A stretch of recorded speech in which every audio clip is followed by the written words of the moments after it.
Good morning, everybody. Welcome to the North Dallas Plano Career Focus Group meeting. It's November 10th, 2023. Hope everybody had a great week. If y'all can hear me, just give me a little thumbs up out there, just the way I know, or just raise your hand out there so I know. Good. All right. Very good. Yeah, I got you. I can hear you. Thank you very much. All righty. I can hear you.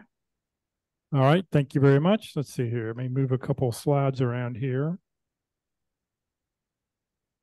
All right. Today, our agenda, we'll start out with success stories. If anybody has any landings, you can be glad to share them with us. We'd love to hear your great news. Then have everybody put in their 30-second introductions. We'll then hear from our committee reports. We'll hear about the practice interview team, the interview success workshop, the career tip of the week, and then we'll have our main event right around the top of the hour. For those people on Zoom, if you have any questions throughout the presentation, please just enter your questions into the chat window. For those on Facebook, if you have any questions, please just enter your comments into the comment field. We are monitoring both feeds. We'll be sure to get those questions answered for you. Please note this event is being recorded and is currently live on Facebook. The recording will be on the CareerDFW Facebook page and the Career USA YouTube channel for others to view in the future.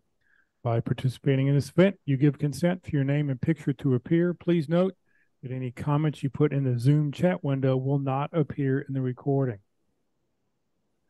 Well, good morning, everybody. And I'm going to really sort of cover all this stuff in my presentation a little bit later. So I'm just going to sort of skip through some of these slides here, and we'll move on here. We'd like to get into success stories. So do we have any landings out there? Anybody have good news to share?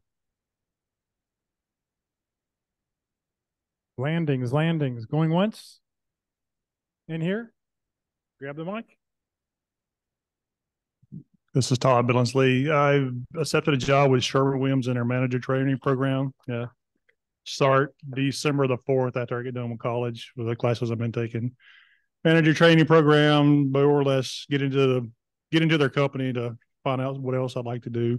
Basically learn how to become a store manager, but I'm looking more for logistics or transportation in the company once I get in there, get my foot in the door. So all right. So how did you find out about the job? Actually, my wife found it somewhere online. Basically, good companies look for it. She looked it up and found it and applied. I was talking to you last week about it was weird. They sent you a link and you would answer these 3 or 4 questions online, record yourself, send it to them. They review it. Then you go in, do a store visit, then do an actual in-person interview.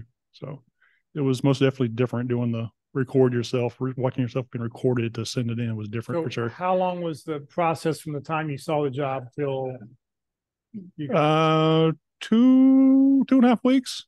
Okay. Between applying, then reviewing my resume, sending me the link, doing that. About a week to hear back from that, and then store visit, and then interview with the district manager.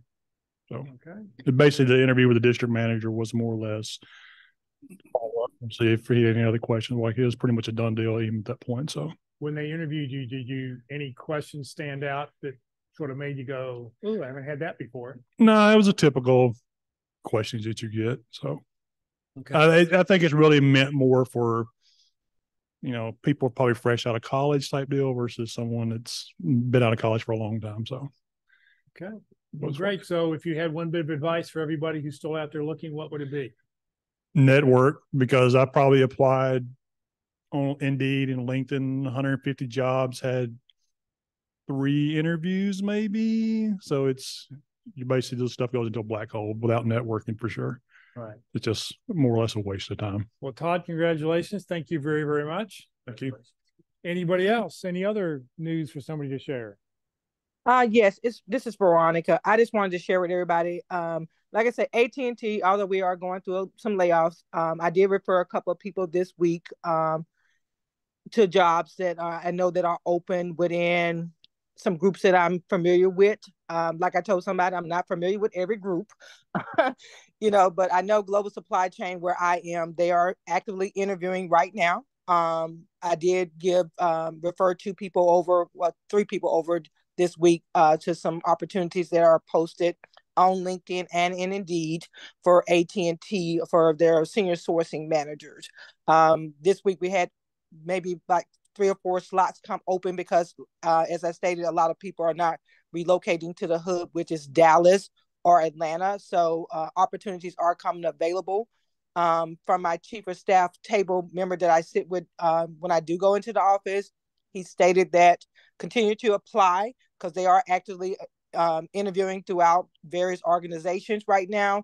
And if you don't hear anything before, like, the 1st of December, still continue to apply. And if you have somebody that you can put on like my name or something saying that I referred you, that does kind of help them to kind of pull you out a little bit. But like I said, no 100 guarantees, but they said if they don't fill them by the end of the year, there will be openings in the first quarter. They will still be hiring. So just, some FYI, if somebody's interested in AT&T, I know Global Supply Chain is actively hiring, and so is their one of their distribution centers that's and we have one here in Lancaster, and then the other one is in Atlanta, Georgia. So they are actively hiring, like I said, right now in the global supply chain arena that I'm aware of. Great, Veronica. Thank you very much for that. Anybody else? Hey, I'd piggyback off of that. Hey, Jeff. First of all, congratulations on 15 years of helping job seekers, man. Appreciate all that you do. I know when I was in job search, I relied on you quite a bit. So glad to see you keep doing what you're doing. So I'm currently working at a company called Windstream, telecom company. Just started there probably about 4 months ago, but it's a good company. It's like all of the companies where parts of the business are growing, some are shrinking, but take a look at them. They are fully remote. They're mostly located in rural markets, but good company, private company. And if you see anything, I can try to, help get to the right person. So again, that's Windstream Communications, and I'm Leon Nesbitt. Great, Leon. Thank you very, very much. All right. Let's move on here. Let's see here. What we'd love everybody to do now is in the chat window for those that are on Zoom, please enter your name, phone, email address, position you're looking for, and 2 or 3 target companies, then hit the return key. What I'll do is I'll take this information and I will update our roster for those that are here in person. You'll get to give your 30-second introductions in just a moment. And as long as you fill out a little slip of paper, we'll get you on the roster too. Don't tell me to remind me that you're here because I'll forget by the time I get home this afternoon. So you got to write it down on a piece of paper. Otherwise, I won't know. We'll put all this stuff together. I will update the roster. You can send, you'll get a copy of the roster this afternoon.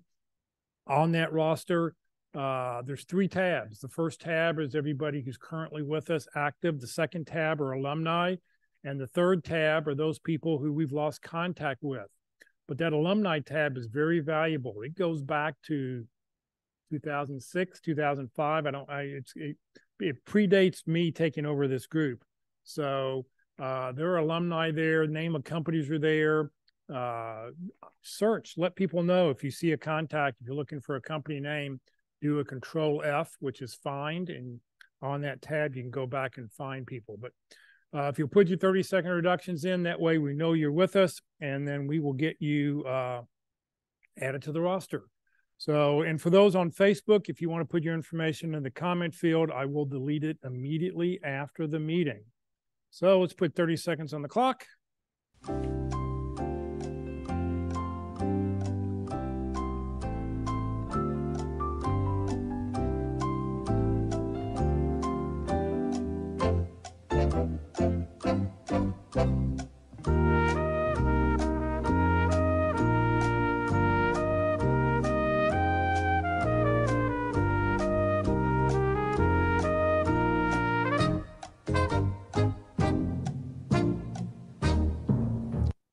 All righty. As I was telling everybody here, I used to use a 60-second version of this, and Facebook or YouTube would always catch me for a copyright violation. So I went to the 30-second version, and nobody had ever caught me. So we're good to go. All right. If you're still typing, If you are still typing away, please continue. Put in your information. We'd like to know you're with us today. All right, for everybody who's here in person, let me flip the camera on over here so we can see them. Come here, camera. Spotlight, at least for those people who are sitting in the view so we can see what's going on. Click that off. And somebody wants to grab the mic and start giving us your 30s. Hello, everyone. My name is Mark Knezek. I am an IT project manager with operations experience. I can deliver your application software project and then support it in your environment. My target companies are Tyler Technologies and Equinix. Again, my name is Mark Knezek. Good morning. My name is Todd Billingsley. I was over 20 years experience in last mile delivery, so transportation manager, logistics, what I was looking for. Help make more routes more efficient. At the moment, I don't need any contacts. Again, my name is Todd Billingsley. Good morning, everyone. My name is Lisa Crawford. I am a writer with skills in copywriting and technical writing. I turn complex ideas and information into relatable content. I am looking for contacts at Garver Waste and Water Services in Frisco and Carrington International. My name is Lisa Crawford. Good morning, everybody. I'm Jama Ball. I'm a global operations leader with 20 years experience in hospitality, healthcare, and SaaS platform companies. I cultivate excellence by building resilient teams and optimizing service delivery and product implementation. I enjoy creating order out of chaos. I need contacts at Sodexo and Ameriflex. My name is Jama Ball.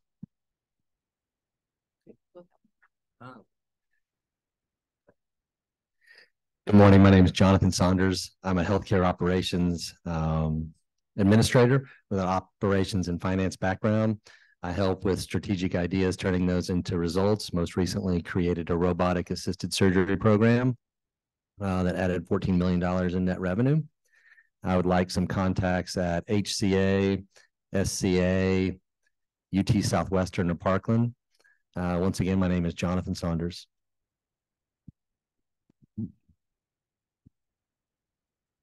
My name is Brett Blue. I'm an integration architect. I have 20 plus years in healthcare data interfaces, startup to big corporation. I'm looking for contacts at Caris Life Sciences or the Ocean Cleanup. Again, my name is Brett Blue. Good morning. I'm Belva Lowry. My expertise is business development in the architectural, engineering, and construction industry. I grow companies by listening to their vision, their objectives, and I deliver the results to their profitability and to their people. I'm Belva Lowry. Great. All righty. Let's see here. It's got everybody who's here. We've got two websites, and I'm going to talk more about those later this afternoon or later this morning. CareerDFW and CareerUSA.org. If you know somebody who's unemployed, somebody recently unemployed, somebody's been employed for a while, please let them know about the two websites. They're totally free. They're just there to help you, the job seeker. And like I said, we're going to talk more about the two websites coming up here a little bit later this morning. One of the things you'll find on the CareerDFW website is a bunch of calendars, and we'll talk more about that also shortly. But if you're looking for job fairs, free career workshops, networking groups that are meeting in person or just online, everything is listed right there on the calendar. All right, let me talk a second about the practice interview team. Your resume, your LinkedIn profile, they will not get you a job. What they will get you is a phone call. How well you practice your interviewing skills. That's what's going to get you your next job. So the practice interview team is totally free. It's actually a spinoff from this Friday group. About 8-10 years ago, somebody said, oh, I got an interview coming up. Can somebody help me practice?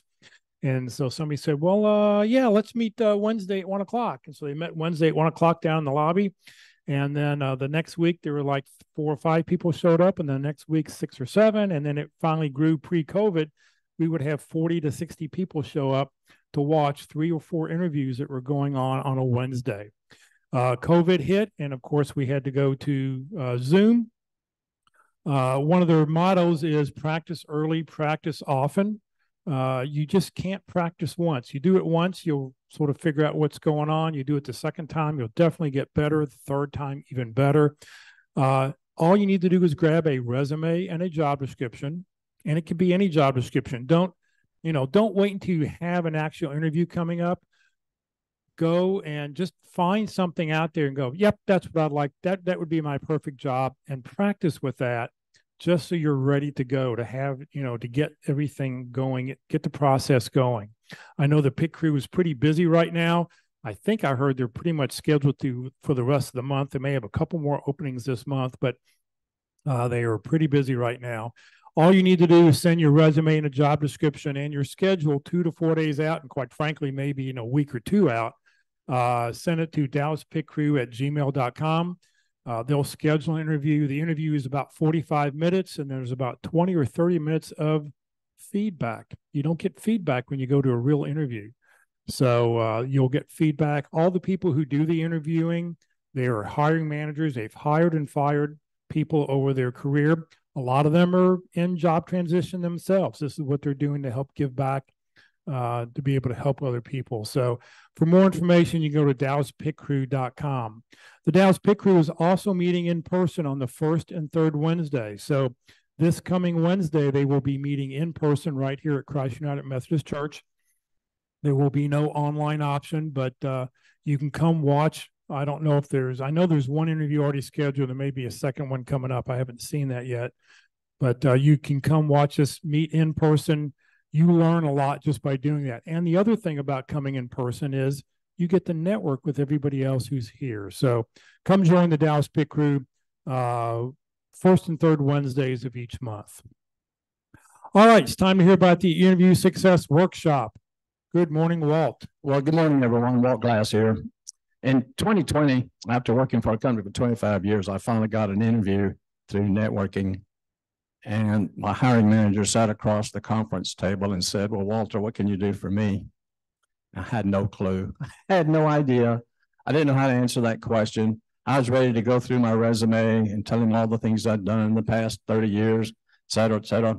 But I was not prepared at all. So I did a study on really what is it that companies are buying. And it came up, they're buying who we are, what we do, and how we help. It's our personality, our soft skills, the likability factor. We can win an interview simply by being the kind of person they want to hire. They will look for a place for us if we are that kind of person. Then the idea, of course, our skills, our experience. A lot of people just say, why should I hire you? Because of my experience. Well, everybody has experiences. So we need to do something different than that. So how do we sell I am, I do, and the value that we can bring? We combine who we are with what we do, how we do it to provide value to them. So I found the Interview Success Workshop. The Interview Success Workshop is different than the Pit Crew. It's very informal. I call it a learning interview. We're going to talk about the fundamentals of selling. We've asked the question sometimes to job seekers, how many people are in sales? And we find out, guess what? Everybody is, because we're selling ourselves. So how do you do that in an interview?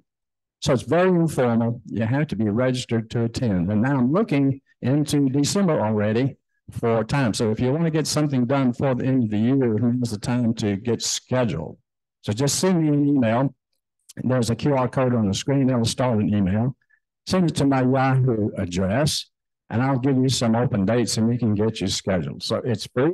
There's no cost. All you have to do is come as you are and see if we can't learn how to do a better job of interviewing. I call it learning without squirming. About practicing, I am emphatic. We can take our interviews spastic and make them fantastic. And the job will all be ecstatic.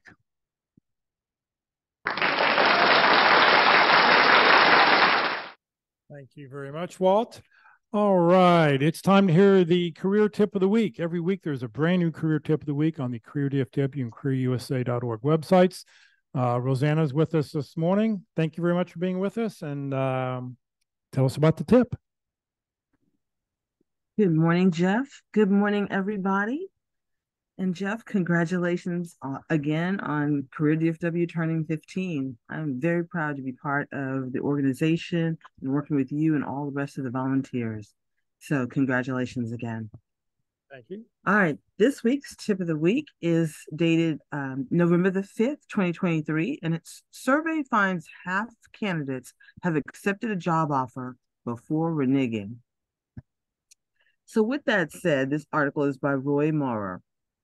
So in another sign of declining loyalty by employees toward employers, a recent survey found that 50% of candidates accepted a job offer between May 2022 and May 2023, backed out, and then started working for another employer.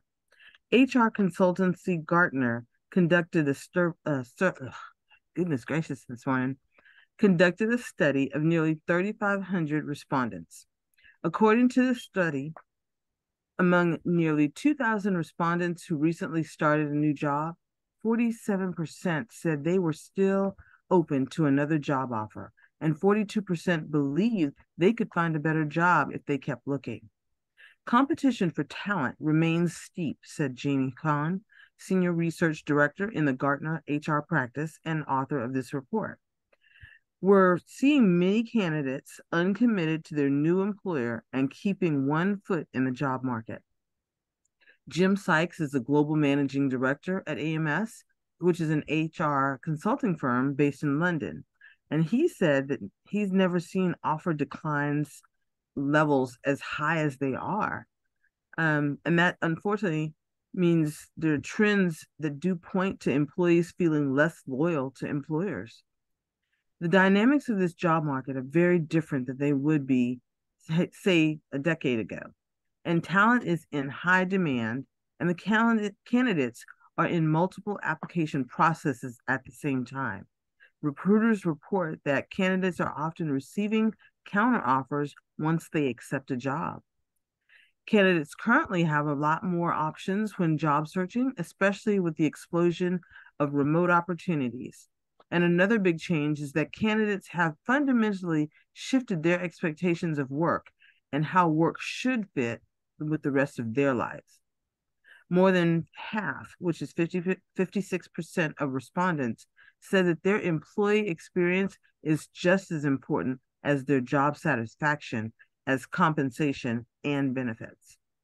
So top drivers cited that by candidates for accepting a new job offer include greater flexibility, that's 59%, better work-life balance, that's 45%, and higher compensation, that's 40%.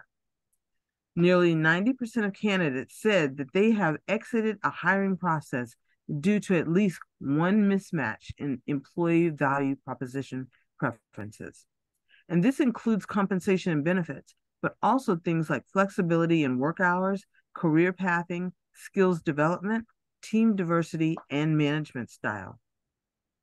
Khan even said that as more employers have begun pushing for that return to the office, otherwise known as RTO, candidates clearly prefer to work remotely at least some of the time. There's a growing divide, and so as companies have shifted their policies around RTO and shifted productivity expectations, we're seeing employees feeling less loyal to remain. The shift to more virtual hiring could also exacerbate the disconnect between the candidates and employers. It's harder for candidates to get a feel for the organization that they are applying to and their experience once they join, sometimes not what they have expected. And employers have to work a lot harder to build that lasting connection with new hires. Sykes added that employers also have more tools than ever before to engage with and entice job seekers and passive candidates. And they're getting better at finding people in the labor market with skills that they do need. So what employers can do?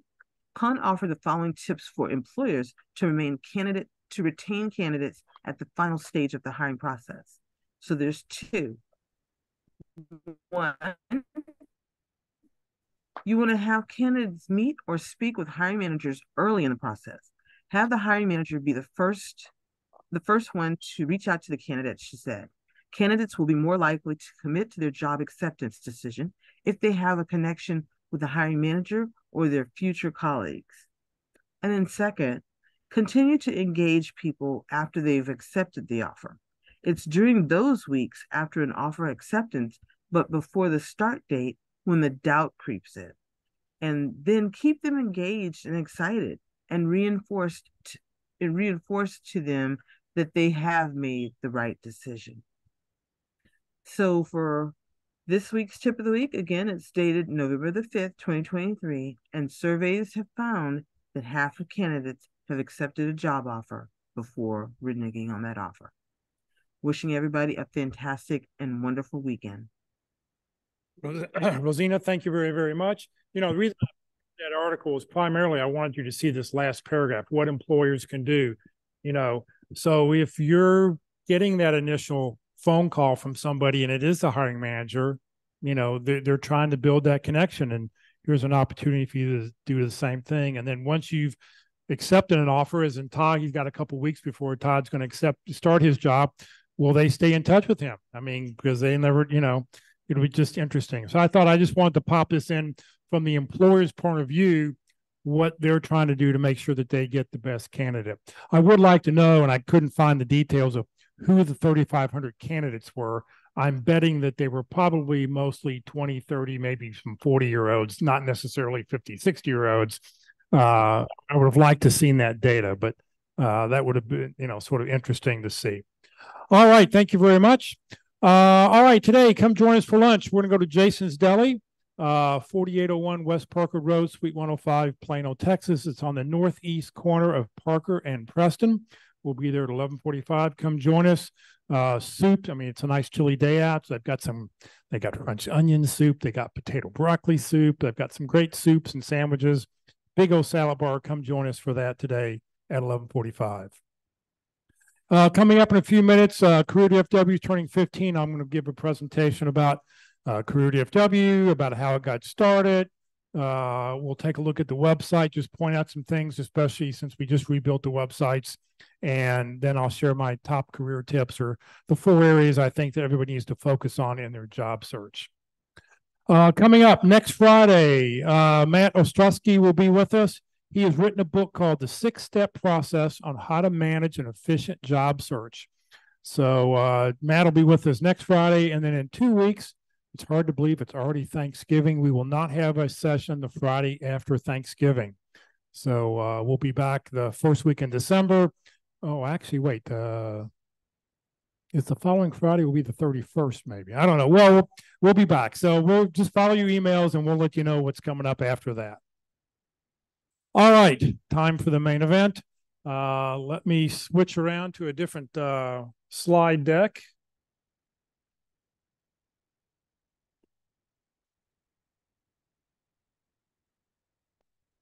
All righty. So CareerDFW and CareerUSA.org, sort of how I got started. So what I'm going to do is I'm going to tell you a little background about me, how I got involved doing what I'm doing. This is not my background.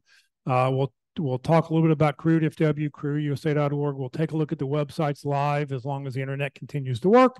And then I'm going to sort of share the 4 areas of your job search that I think you really need to focus on. If you have any questions, raise your hand here, just say something, or if for those online, just unmute your mic and please feel free to ask away. All right, so my background, I started out, I have 20 plus years in light manufacturing. And what by light manufacturing, when I moved to Texas, I was in the videotape business. And for some reason, everybody here decided that you didn't want to deal with a VHS or a beta tape. You wanted a little shiny round disc called a DVD. So I sort of got out of that business. I went into the printing press accessory business, producing accessories for a sheet-fed printing press. Then after that, got back into the videotape business for another 3 years, driving out to Greenville, Texas. It was 52 miles one way. So I was going 104 miles every day driving out to Greenville to run their manufacturing facility.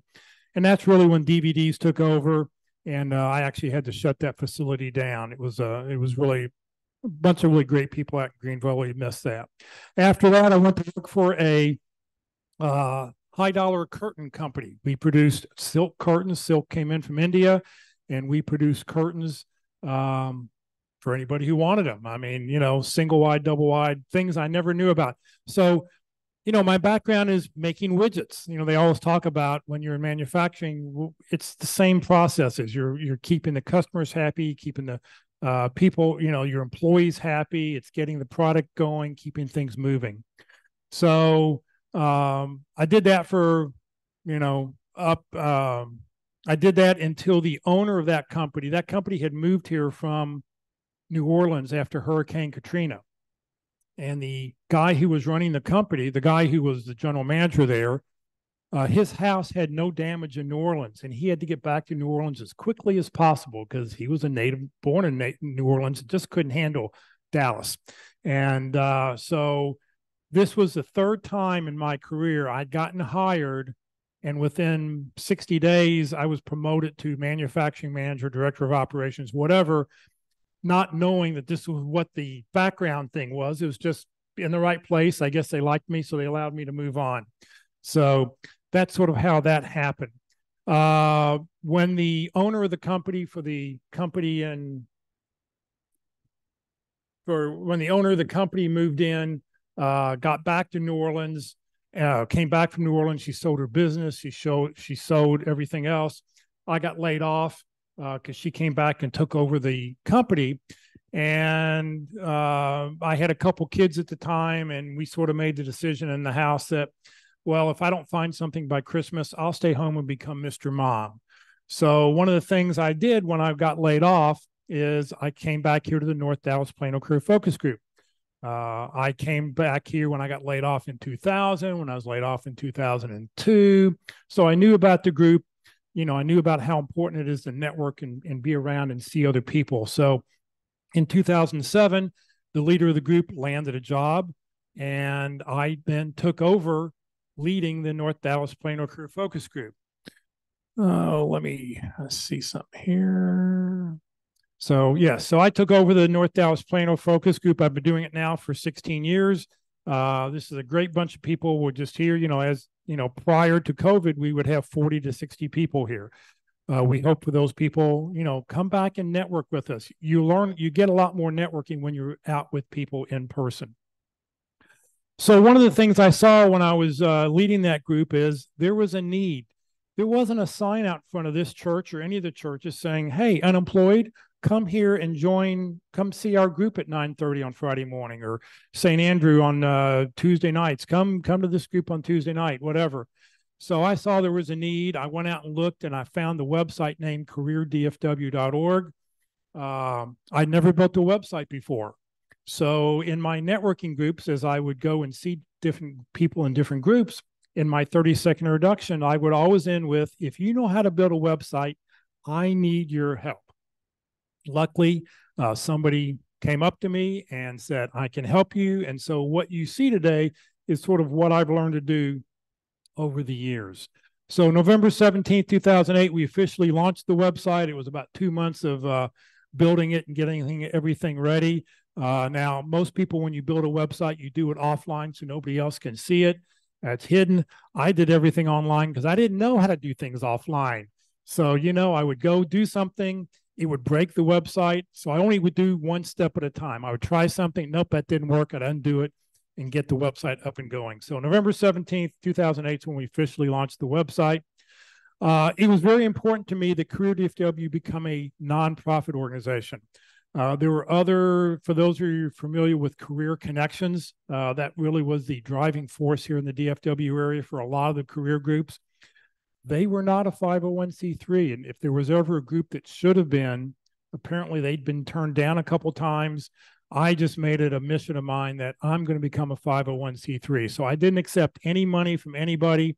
I put the first couple $1,000 in to get things going, but I did become a Texas Nonprofit Corporation July 1st, 2009. And it's not often you're excited about getting a letter from the IRS in your mailbox, but I remember that day going to the mailbox and there's this thick letter from the IRS, and I opened it up. I was a little nervous because most people don't get their 501c3 on the first try, but I did get it on the first try, and it said that we're a public charity.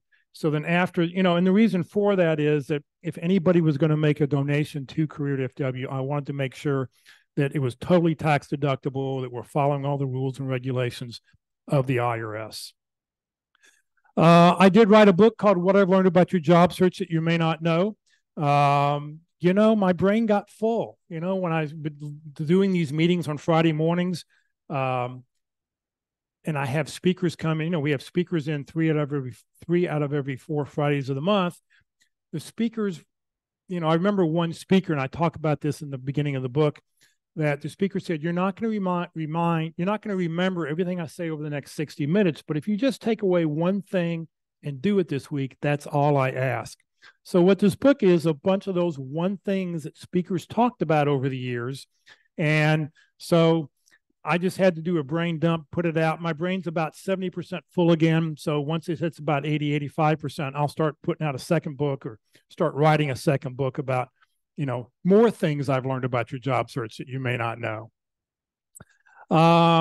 September 20th, 2012, I got invited to go to the White House Forum on Job Clubs and Career Ministries. Now, this was a cool event. About 30 days before the event was happening, I got a phone call from somebody at the Department of Labor saying that we got your name from another career group in the DFW area, and they say, you know everything that's going on in the Dallas-Fort Worth area. Do you want to come join us in DC? And I went, yes. So there were 110 people there from all over the U.S. We were totally limited by the space in the room. We were in the executive office building, which is right next door to the White House. But as you're walking down the halls, there's the vice president's office. There's the department of this office. It's really sort of interesting to be there. You get there, and of course, you had to submit your information to the Secret Service before you walked in. You get there. I'm wearing my name tag, as I always do. They give you a name tag, and it's really like a toll tag. And apparently they've got like a big map so they can see in the building, and wherever you're going, they know exactly where you are in the building at all times. So if they need to find you. But it was really great to attend with all these people from all over the U.S. I was the only representative from Texas and Oklahoma and New Mexico, and there was really nobody from right around us. I did meet somebody from the Louisiana area. But one of the things I learned while I was there is that there was nobody else in the country doing something like CareerDFW, thinking of the bigger picture. There were people there who had their own little church website or had their own little workforce office website, but not thinking about here's what we can do for the whole community. So I was rebuilding the websites in October of 2012. I had bought the name CareerUSA.org. I didn't know what I was going to do with it. You just buy these names not knowing.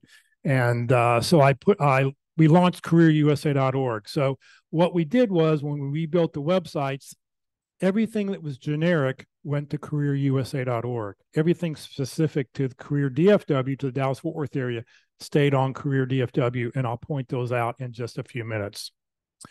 How do we survive? CareerDFW survives by volunteers like you. You're the eyes and ears of the website. If they say, if you see something, say something. If you know of something that's going on and it's not on the website, please let me know so that I can update it. I'm sure you've worked for managers in the past that some managers are like, you don't need to know what's going on. Just do your job, keep, and not know anything. That's not me. If you ever got to work for me, you knew everything that was going on. You knew what our customers were saying. You knew what our financial position was. You knew what was happening in the company, because I want to share this information because I want you to be a part of this. So if you see a job fair that's coming up and you don't happen to see it on my calendar, please let me know. If you happen to see a career group that maybe no longer meets, please let me know so I can update it and share that information with everybody. If you know of a group that's meeting someplace, please let me know if it's not on the website. I want to share that information. We have no employees. We have no full-time employees, no part-time employees. We are 100% volunteer. Everything I've done over the last 15 years has just been to help you land your next great opportunity.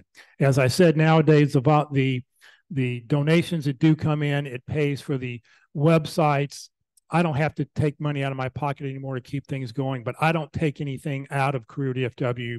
I don't get paid for any of that stuff to do any of those kinds of things.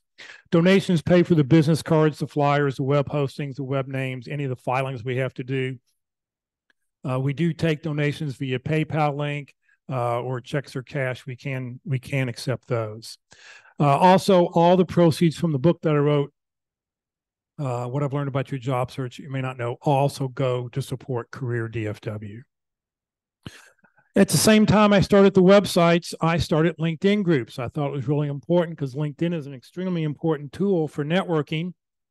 The CareerDFW LinkedIn group currently has over 15,000 members. We just passed that number a week ago. Now, no, it's not a coincidence. 15 years, 15,000 members. It just happened last week and a half ago. There's also a careerusa.org link. You do not have to live in the Dallas-Fort Worth area to join the CareerDFW group. But I will tell you this, for both these groups, I will look at your profile. If your profile is not mostly complete, if you don't have some details in there, I won't accept you to the group, because why are you on LinkedIn? If you're not going to share your information, if you're not going to tell recruiters what it is you're doing, why do this? One of the things I have noticed on the CareerDFW group, not as much the Career USA group, but the CareerDFW group, is probably 1 out of 15 people who join that group, they're HR or they're recruiters. They're joining the group to try to find you. So maybe 1 out of 10 people, 1 out of 15, 10%, there's probably 1,500 recruiters that are part of this group. Reach out to those people. See who they are. So check the group out. You can also follow us on Facebook. We have a CareerDFW Facebook page. We also have a CareerUSA.YouTube channel. Currently on the YouTube channel, we have over 550 videos that are there. So if you're trying to find something on networking, interviewing, anything, all that information is up there that you can go back and watch at any time. When COVID started, we went online. So, pre-COVID, there were probably 60 or 70 networking groups that met here in the Dallas-Fort Worth area. Well, that all stopped. I happen to have a Zoom account. So we decided, let's start putting some programming up. I went and looked on the calendar to see when the hole was. 1 o'clock seemed to be, there was never any programming at 1 o'clock Monday through Friday. So the first group I reached out to was Walt Glass and Mark McDonald. Said, hey, since we can't do a pit crew anymore, do y'all want to put together a workshop on interviewing? And Mark and Walt came up with a 13-part workshop that we did on Wednesdays at 1 o'clock. And then I reached out to people who knew about LinkedIn. Hey, do you want to do a LinkedIn presentation on Tuesdays? So we started doing LinkedIn. I then reached out to people talking about resumes and networking. We do those on Thursdays. And then we kept the Friday meeting going all the way through. We never missed a beat in all these years. Just FYI, today is the 780th program, Zoom program, that I've put on since COVID started. And that consists of over 10,000 or 1,015 hours of programming. So a lot of information is out there. Most of these things are all on the Career USA YouTube channel. The 750 versus the 550 videos. Some of our speakers do not allow their programs to be recorded. So that's why I couldn't get everything up and recorded for there. All right, so let's take a look at the websites. Let me move some stuff around here so you can see what's going on. Let's see here. And let me move a couple more things. There we go. All right, so here, let's go to CareerDFW first. So here's the CareerDFW website. Like I said, both these websites in the last month got totally rebuilt. We updated it to the latest security.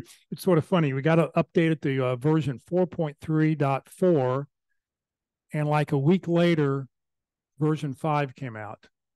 But this version will be kept security-wise up to date for at least another year. So I won't be moving to 5 for a little while. Let everybody else move first, make sure it works before I try to update.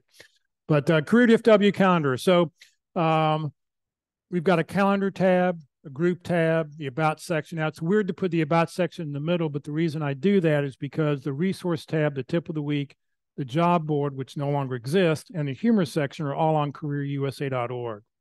So as we scroll down here through the top here, there's always a tip of the week. I put that right here in the middle.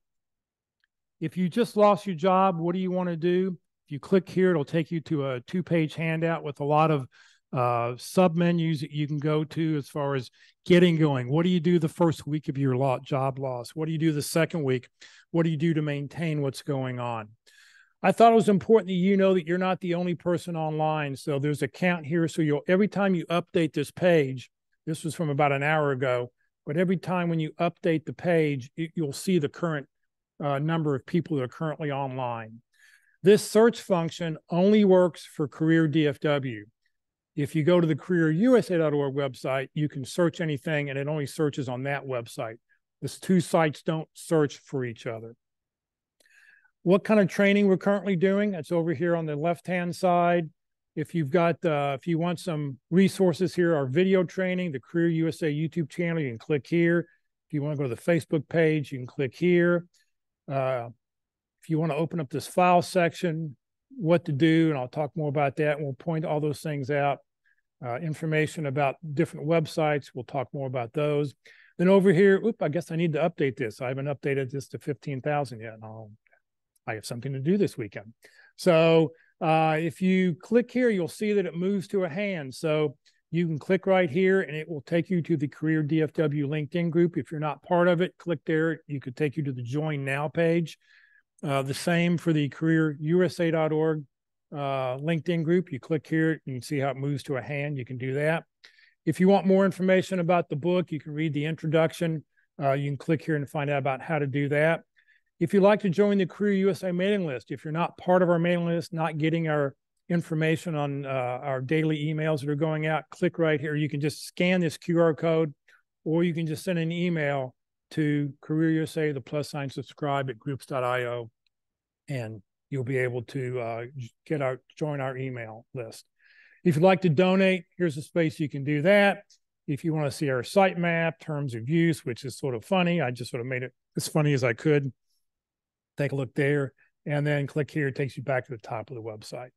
So, of course, this was the first page I built. The second page that I built when I built the website was the group listings.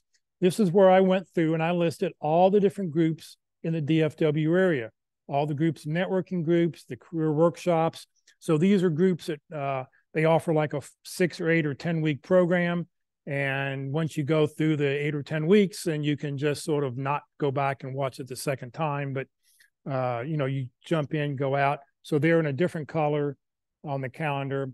If you want to see the groups on a Google map to find out, well, what networking group is close to me, you can click here to open up a map there. This is a list I think everybody should check out, this professional groups, because these are the people that you want to network with. You want to find out where people in your profession are meeting. Go network with these people. Volunteer with these groups.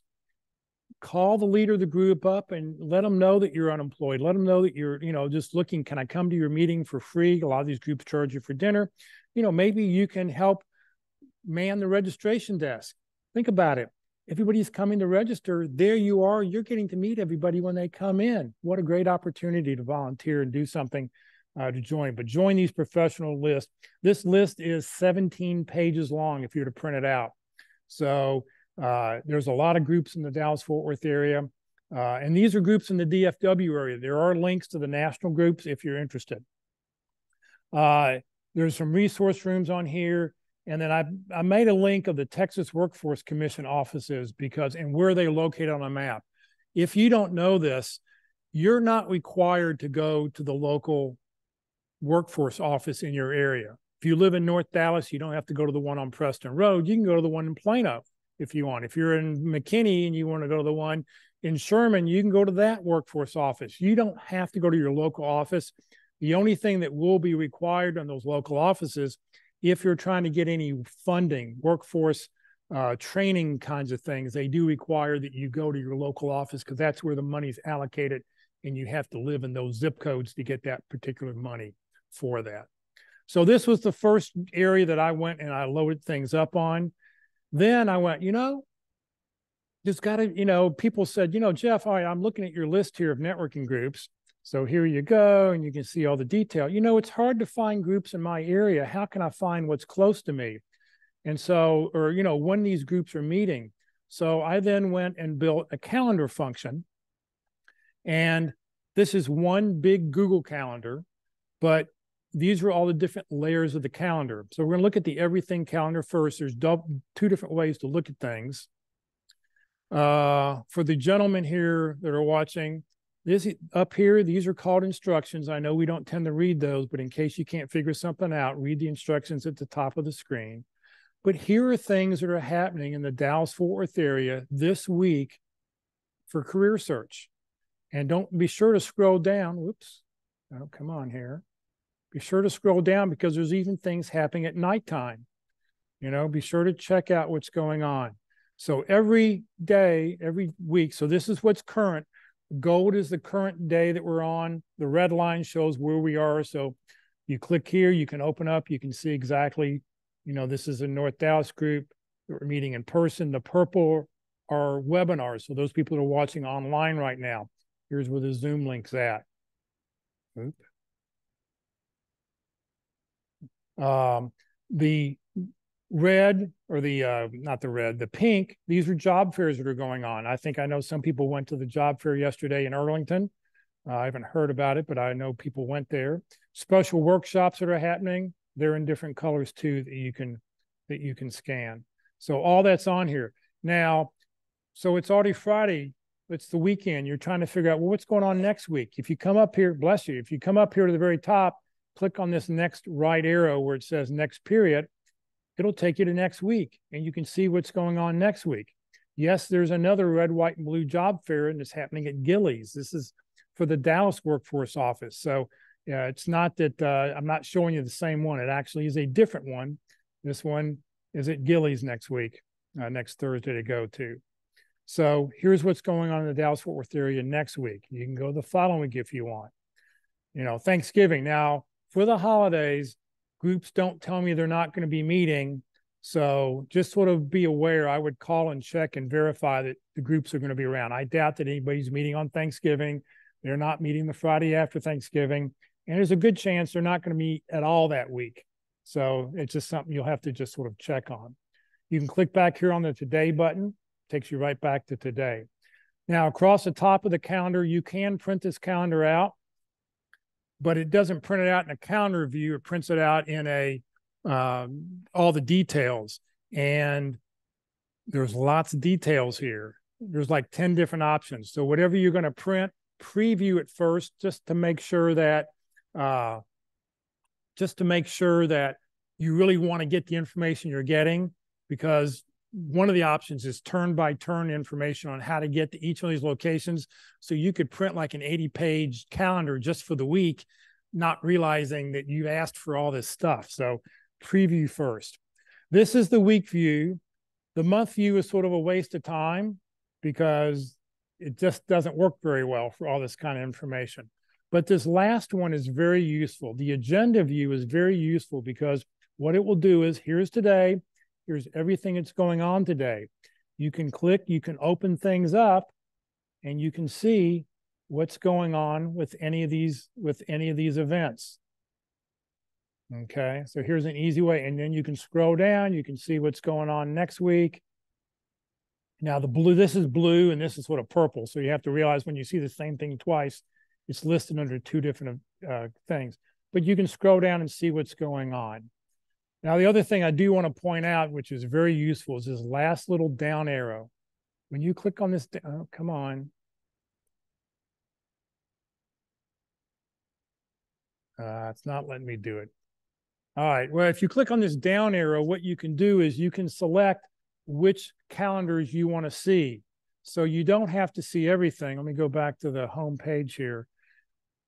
If you only want to see job fairs that are going on, you could click here and just see the job fair calendar.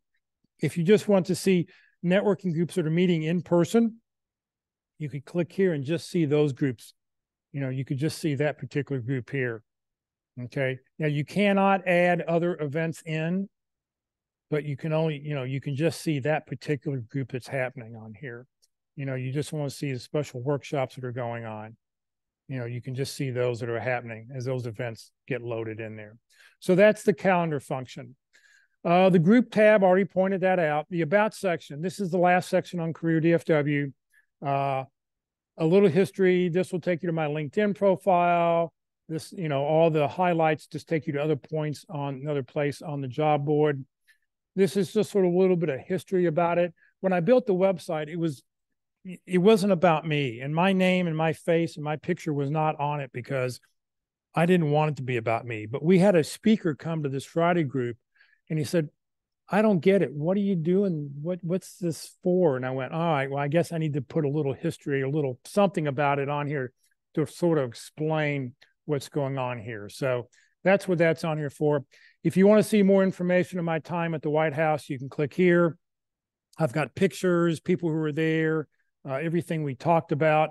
Here's a history of Career DFW. If you want to go back to the beginning and see the history, I will tell you I've not been very good about updating it the last couple of years, but at least the historical data is there and is correct. People like you, when you send me those nice little comments, sometimes it's, 10, 11, 12 o'clock at night, I'm up updating the website. What am I doing this for? This is when I go to this particular page. These are those little pat on the backs, and I appreciate it when I get those from people because that's a big, big help. Our mission statement, our goal, we've been in the news a couple of times. I've got those posted here. If you've got a website, you are welcome to post logos. We've got logos that you can post on your website that link to our website. We'd appreciate it. And then there's email addresses. If you have any emails, anything you'd like to have updated, please let me know. Currently, I thought I'd have different people helping me do this, but me, myself, and I, the three of us, we take care of getting everything updated. So just let us know. One of the three of us will, respond back and let you know what's going on. As I said, the resource tab, the tip of the week, the job board, and the humor section are all on careerusa.org. If you were to click on it, it would just open a new window and take you there. So the Career DFW website looks a lot like the careerusa.org website. Now, I will go back and tell you this. Let's see here. Go back home for a second. The website is orange, not because I went to UT or the University of Oklahoma or Oklahoma State or whatever, is that I just happen to like the color orange. Today at lunch, if they had orange Fanta, I'd be drinking an orange Fanta. I guess maybe growing up in Louisville, Kentucky, we were forced to watch the Cincinnati Bengals. That was the only football team in our area. They were orange. I just like the color orange. But I thought for Career USA, I better keep red, white, and blue. So that's why those are the colors here. It's laid out the exact same way. Tip of the week, lost my job. What can I do to help you? Our training sessions that are coming up. It's got a thing on here to tell you how many people are currently online. This search function here is very helpful because, as you'll see in a second, the resource tab has about 1,000 articles on it with different things you can do and information you can find. So if you're looking for information, this search function works really, really well. The old website before we rebuilt it didn't work as well. This search function works great. So I just want to tell you that. Here are the tabs for Career USA LinkedIn group, the Career DFW LinkedIn group, the book. It's pretty much laid out. If you want to join the mailing list, here's this. And as you scroll down, all this information is still here. Whoops, let's see here. Get full screen. There we go. So all the information is pretty much the same. So the difference here is when you go to the group tab, these are groups that I have found around the United States. So if you live in the Atlanta area, if you have a cousin or a relative, or, for those people that are online, if you're watching, these are groups that I have heard about, people have told me about around the country. Now, it's hard to believe, San Antonio, Texas. Let's talk about them for a second. We had a gentleman who was part of this group, got a job down there. Anybody ever bought those little tomatoes that come in the little clear plastic tub, the little cherry tomatoes? Well, he went to work as an executive down there in the C-suite down there. And he emails me about a couple months later, things are going really great. I need to hire some people. Do you know of any networking groups in the San Antonio area? I could only find one group that meets once a month down there. So there are probably groups that are down there, but I can't find them. So if you know of a group that's meeting, it's not on here. If there's a city not listed, please, please, please feel free to reach out to me. Let me know. Kansas City, I know they update their list every quarter, and I just updated it recently. But you know, if you were to click on the Dallas-Fort Worth area, it would take you to the Career DFW calendar. So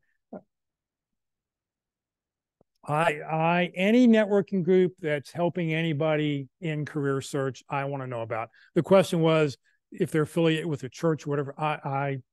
Anybody who's out there, I'm willing to promote anybody. It's just if you're there to help, that's all I really care about. So that's the group tab here. All right, as I said, the resource tab, this is the meat of the website. This is really sort of what people were going to. If you think about it, back in 2008, 9, 10, when I did this, Google really didn't exist. LinkedIn barely existed. Back then, LinkedIn only had like 37 million people. Now they have, I think they just reported, they now have 1 billion users now on LinkedIn. So, you know, here was a place that you could find a lot of really good data before Google existed. So here on like the career file section, I'll go down here. You know, getting started in your career search, how to plan out, support systems, how to file an employment.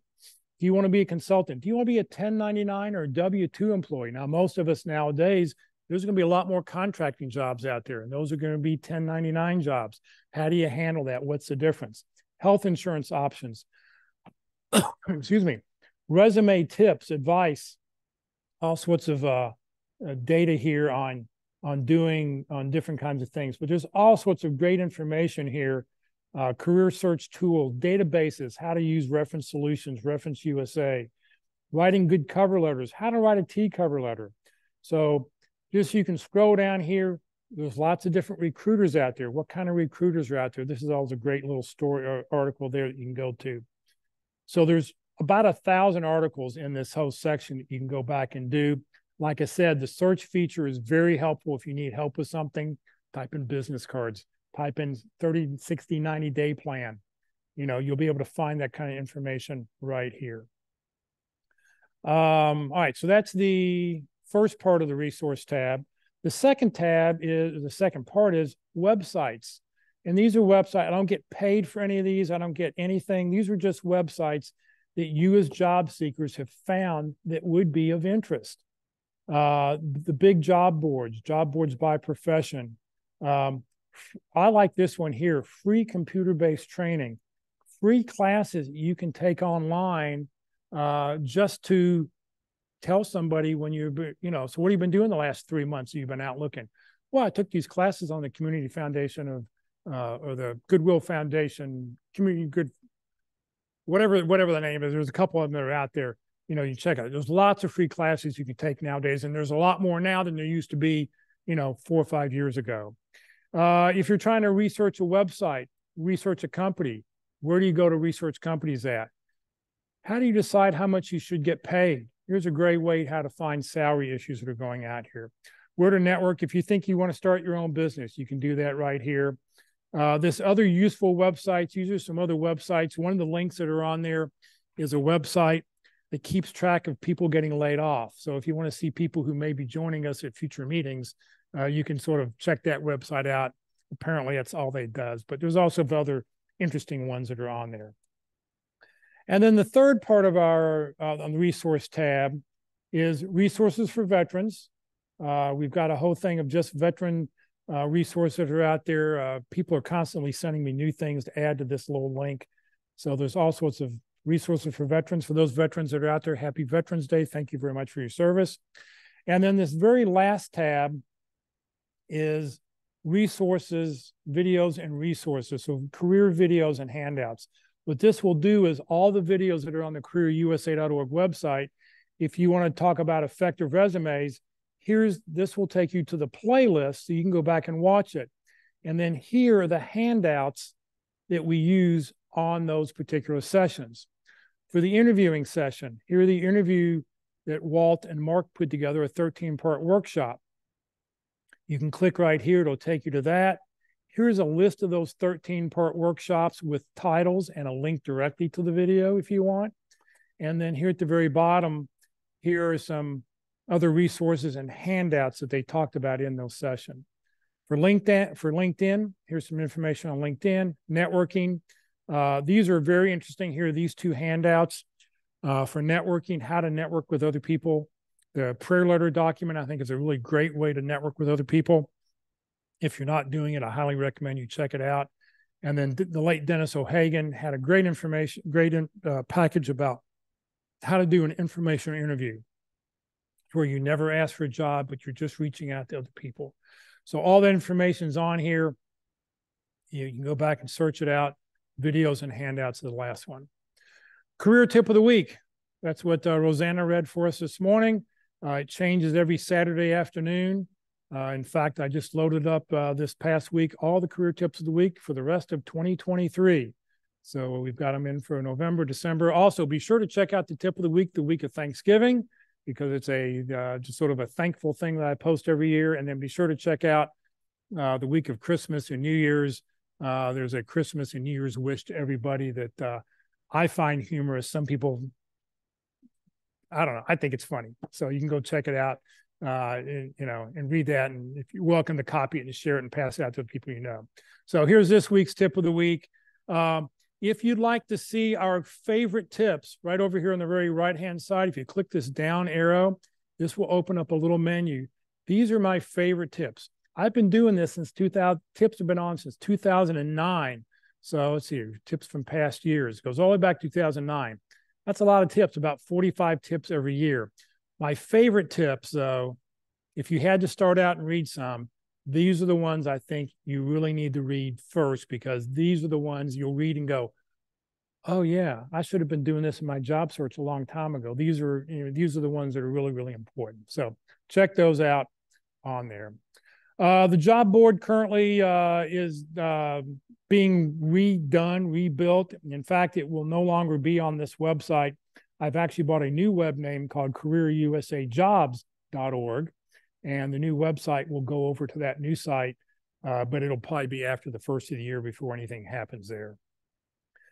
The humor section. Looking for work is hard work. I like to share funny, interesting things. In fact, this morning I saw a very funny close to home. A guy was being interviewed by the devil, and the devil was saying, yeah, you don't have to worry about the floors are heated. Your coffee always stays warm. And I thought, oh, this is very humorous. So I'm going to have to copy it and get it up on the website. But when we rebuilt the website, I asked him, I said, you know what? You don't need to be on this section Monday through Friday, 9 to 5. Give me a pair of eyeballs and go back and forth and say, while you're looking here, go look for a job. After 5 o'clock, these go away and it takes you right to the section. But here they are right down here at the very bottom, just in case you need to go. We've got jokes, cartoons. Let me go to the cartoons here. Let's see here.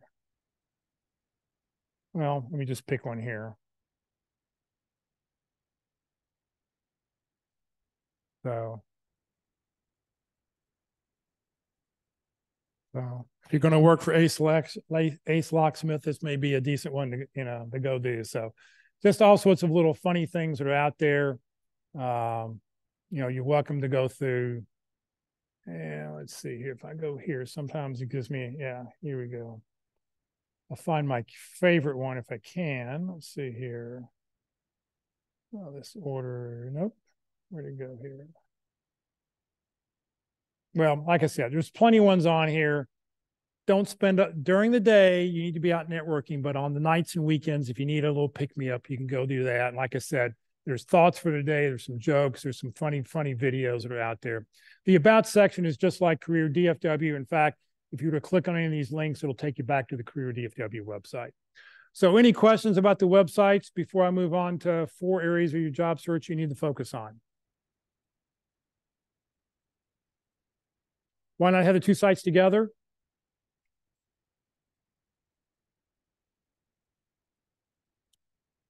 Good question. The reason I didn't, number one is, I guess, from a usage standpoint, if too many people get on a website at once, it could crash the server. So by splitting it up, it keeps it the amount of usage. I mean, that's from the technical standpoint. Why split it up? I had the careerusa.org website name. It's just like, and so I'm even sort of thinking, should I, I don't want to give, if anything, I would give up CareerDFW, move everything to Career USA, but I have found that when people are moving to the Dallas-Fort Worth area, and there's about 100 people a day who move here, they go to Google and they type in careers, Dallas-Fort Worth, and my website pops up. I'm getting a lot of hits, not from people who live here, people who've been here for a long time, but people moving here. I'm finding it very effective to do it that way. So I don't keep the same thing on both websites. I'm constantly updating Career USA because that's where all the new information goes. The only thing that I really change on Career DFW is if any of the group information changes, like if a group's not meeting or whatever, I update that. As far as updating the calendars, I don't have to update the calendars by going into the website. I can just do that on my Gmail account. So I don't have to log into the website to do that. So, yeah. Right now, Georgia or Chicago or wherever, I would go to Careers DFW. There's no reason to. Right, there is no reason. I would go on the national site. Right. I guess I think makes sense. Yeah, and the reason I don't want to put the job board on a separate site is because, once again, usage, and if things get out of control, I can shut it down real quick. I mean, somebody once said, "Hey Jeff, why don't you put like a little message board where people can, like LinkedIn, you can put comments and this and that." And I said, I don't want to manage that, because there are people out there who will start conversations, will get off on the things that we shouldn't be talking about. To me, this is all about career search. No politics, no religion, doesn't have anything to do with it. It's just about your career stuff. So that's why. Yeah.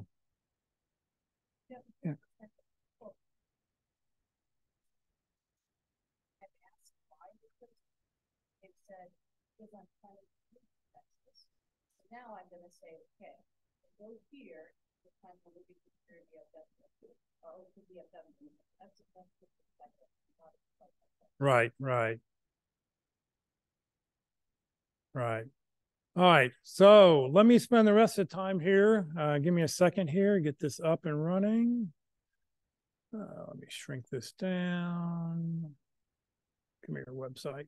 I've got stuff all over the place here.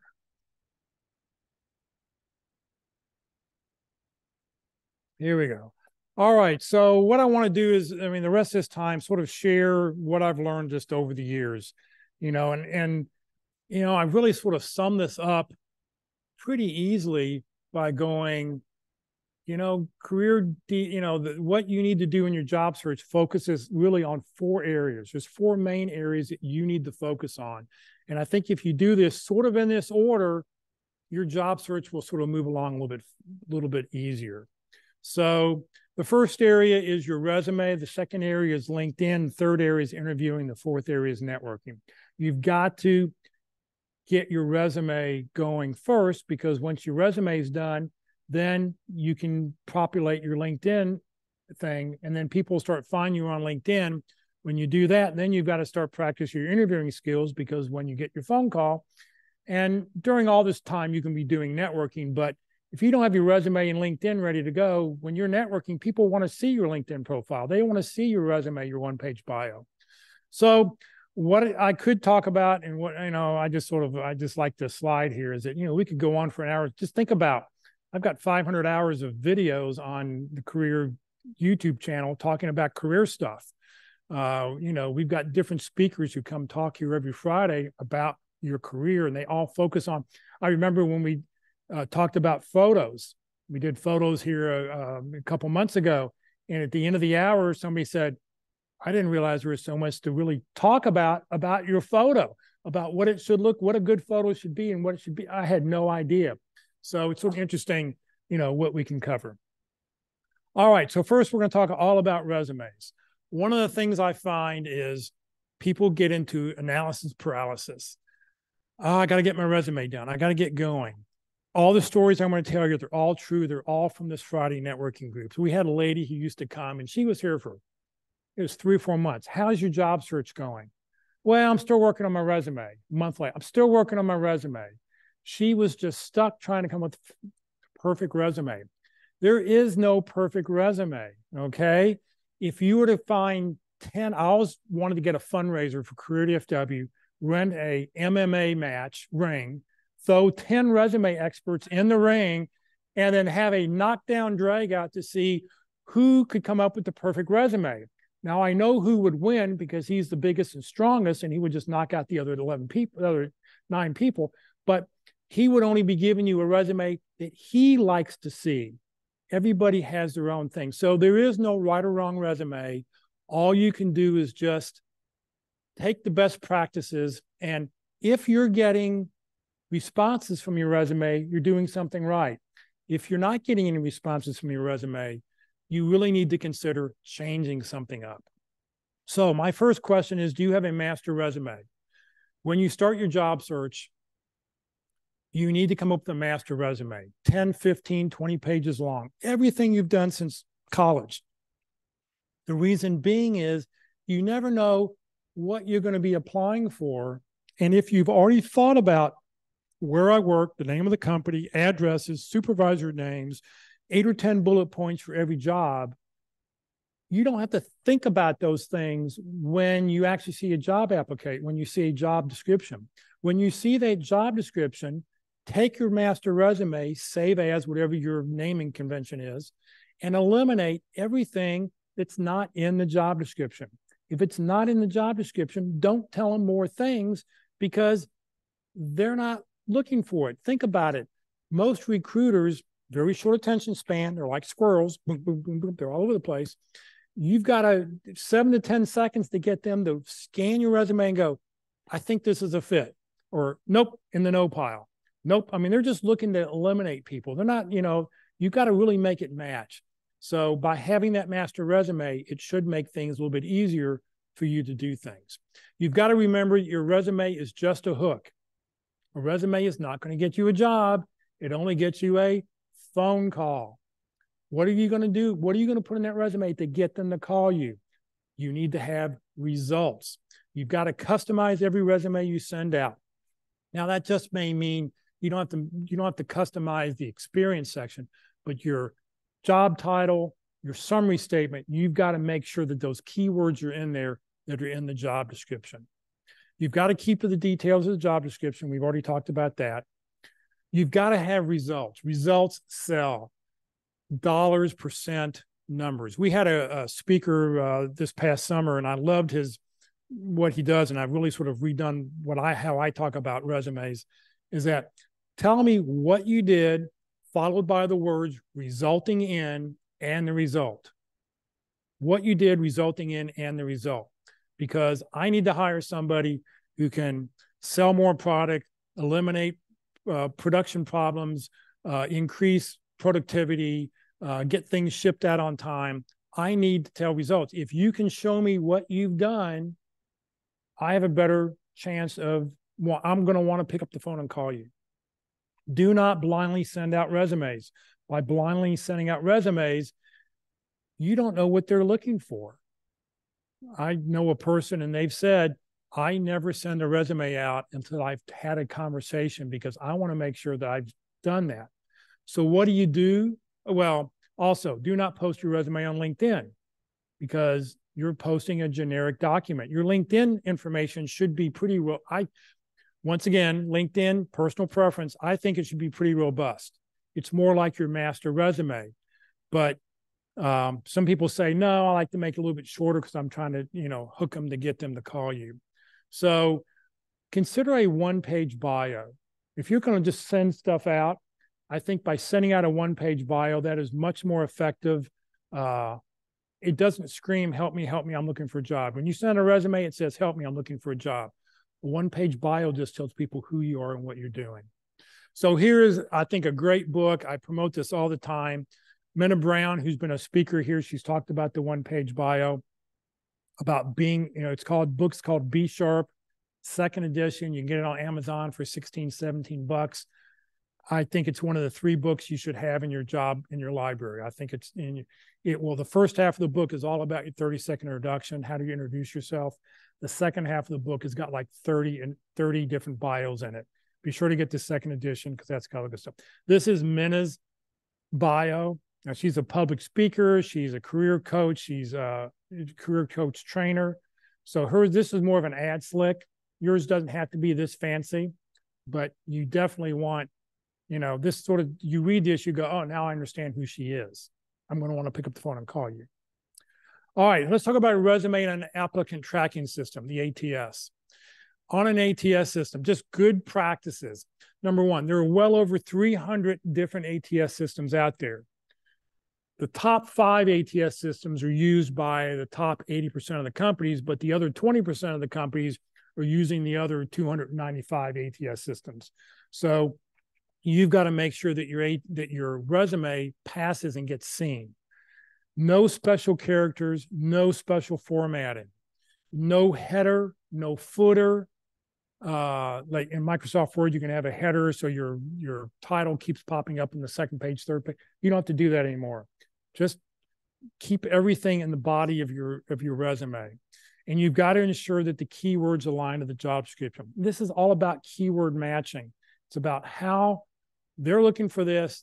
Do I have those keywords in my resume? And that's what the ATS system's doing.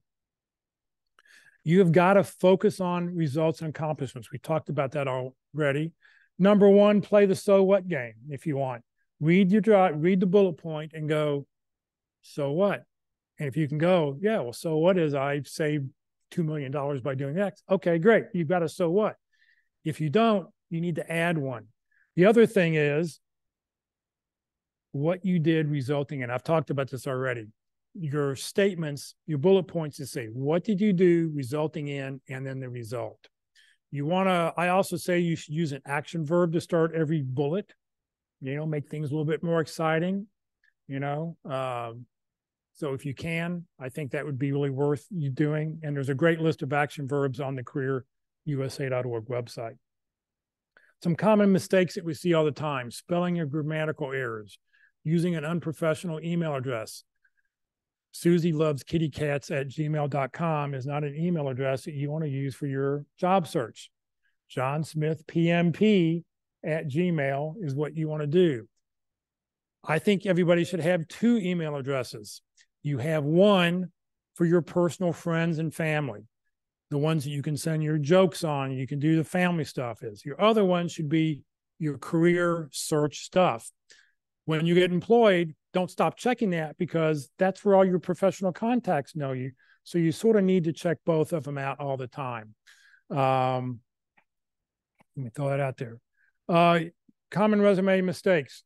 You don't demonstrate and quantify your results. I read resumes all the time. It reads like a job description. That doesn't tell me why I should hire you. Your format and design is too elaborate. Now, this is sort of a funny story. So my daughter is a UX designer, meaning she's a user interface designer. She designs website pages currently for a company called Upwork, which if you're doing contract work, that's who she's currently working for. And when she got laid off from IBM after 2.5 years, everybody in her building, if you had an address of this building, you got laid off. They didn't care what you did. You were just gone because they were just cutting 25,000 people. And it's just like, what's the easiest way to do it? Well, let's not see who we really need. This building gone. And so out she is.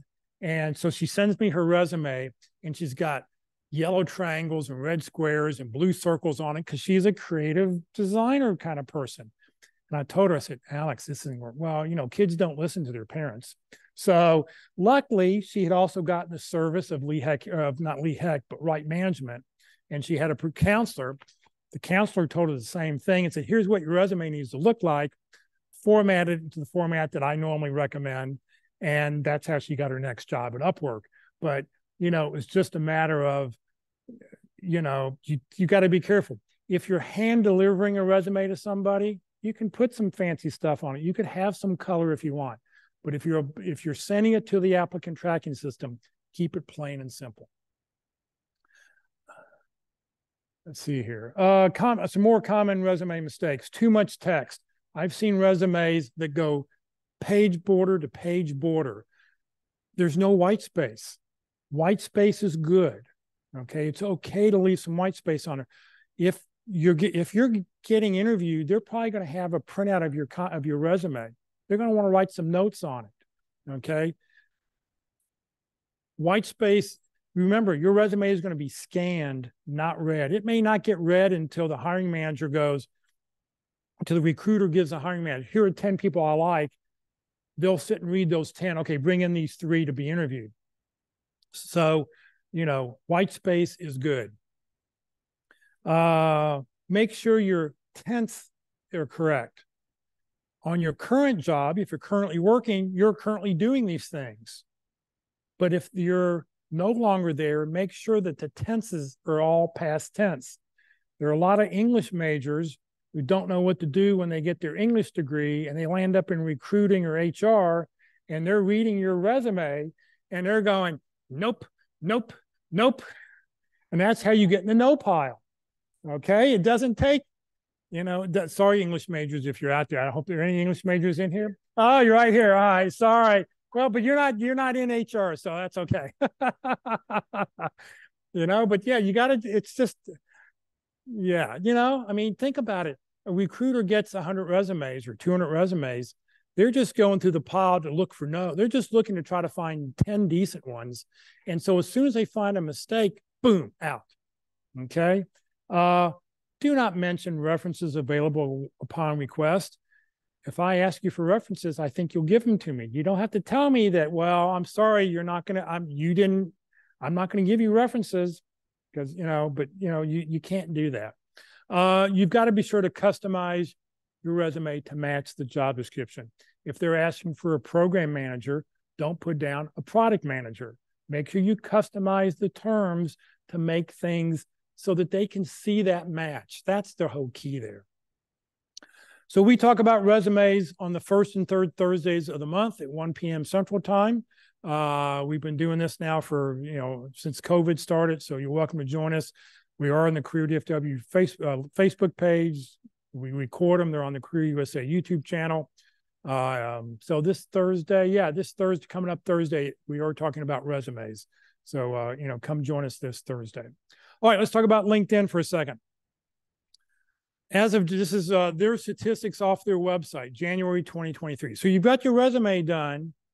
Well, just here's some statistics. 95 job apps are submitted every minute on LinkedIn. This is the beginning of the year. 10 million people plus use the open to work symbol, which I think if you're looking for work, you should be doing. 50 million people a week use LinkedIn to search for jobs. 6 people get hired every minute. There are 61 million companies listed on LinkedIn.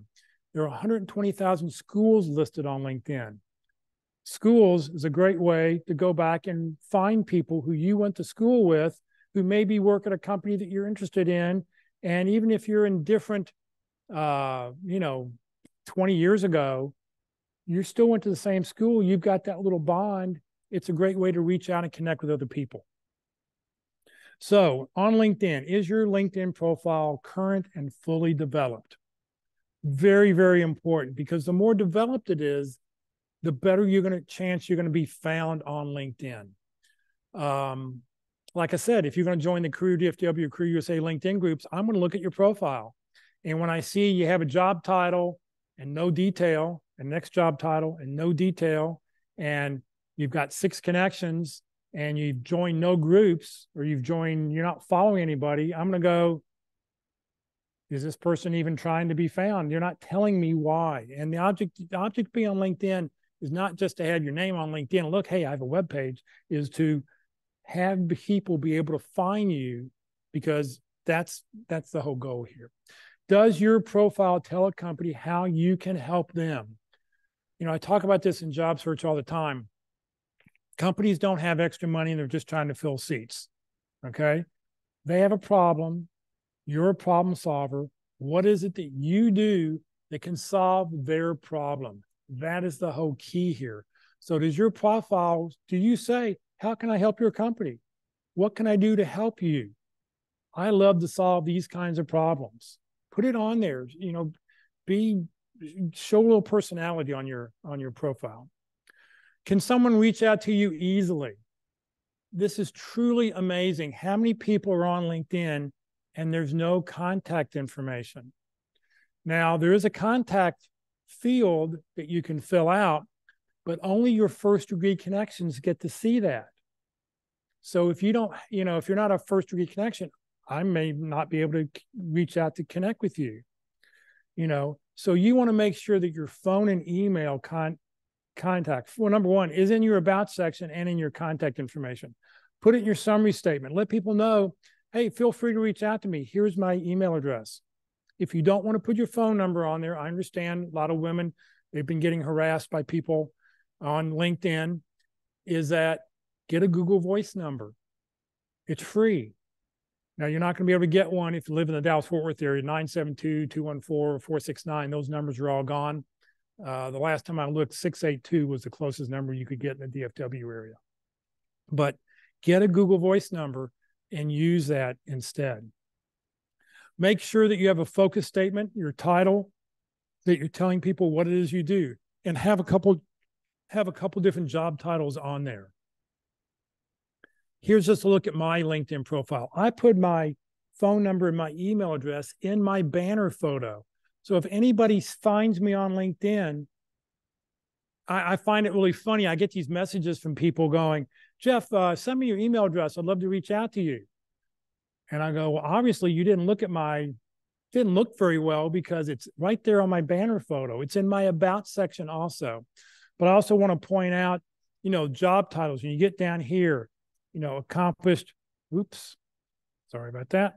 Manufacturing manager, operation manager. Put a couple job titles that you're looking for. You don't want to put manufacturing management, operation management. Nobody's looking, there's no job description that's calling for a manufacturing management. They're looking for a manager, production manager, a program manager, a whatever it is. Make sure it's the titles that are in that, for a job title. If you want to have a little saying, you're welcome to put a little saying on here, better, faster, smarter, and then, speaker. You're glad, easy to do that. The other thing is you need to have a professional email address. Remember, no kathyloveskittycats@gmail.com, and a closest, largest city state. Now, if you live in Murphy or Wiley or Combine or Mansfield or Haslett, put down the Dallas-Fort Worth Metroplex. Okay, that covers all. You want to list the closest large metroplex, the Atlanta, metro area, the Chicago metro area. If you live in Evanston, list that biggest city that's close by. LinkedIn, send a personal note with a LinkedIn invite. I get LinkedIn invitations all the time. I will only connect with people who send me a personal note. And I do that because in a year from now, if you were to reach back out to me, Jeff, hey, I see you're connected to Joe. Can you connect us? When you send me that message, it'll say that, oh, we communicated at the beginning when we connected, and this is the message you sent me, and this is where we saw each other. You were part of the LinkedIn presentation. You were a part of the North Dallas Plano Career Focus Group, whatever it is. Send that personal note. On LinkedIn, even on a cell phone, you can send a personal note, okay? If you hit this blue connect button on a cell phone or a tablet, it will send the generic invitation, okay? But you need to click on more or the little three dots, and it'll open up and give you that personalized invitation to be able to do that. If I was king of LinkedIn, if I own LinkedIn, I would force you to have to write at least 12 words to somebody to connect with somebody. It'd just be mandatory. No, just connect. That's not going to work for me because I want to know why we should connect, where we met, not because of now, but because of in the future when you reach back out to me. It says, you want to send this person a message, right. So what do you do? You send them a message in addition. So you can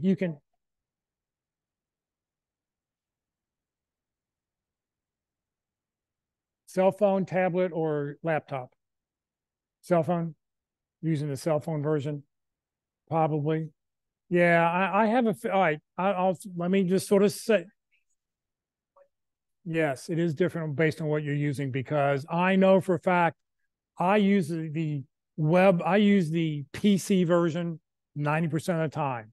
If I'm at a conference or a meeting and somebody wants to look something up real quick, I'll look up on my cell phone, but I don't like the mobile app because the mobile app doesn't do everything that the desktop app does.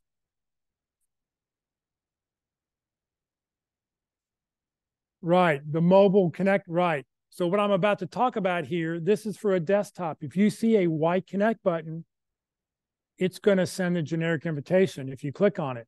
If you're on the mobile app and you find the blue connect button, it's going to send a generic invitation. You've got to go to the little three dots to get to this little sub menu.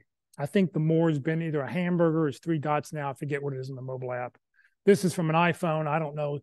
And it's different because an iPhone versus an Android, each application's set up differently. So when you see a white connect button, click on the person's face. When you go to their profile, up should come the blue connect button. And if not, open up. If it says follow, click on more, and then you can open the sub menu. Personally, like I said, I use the desktop version 90% of the time.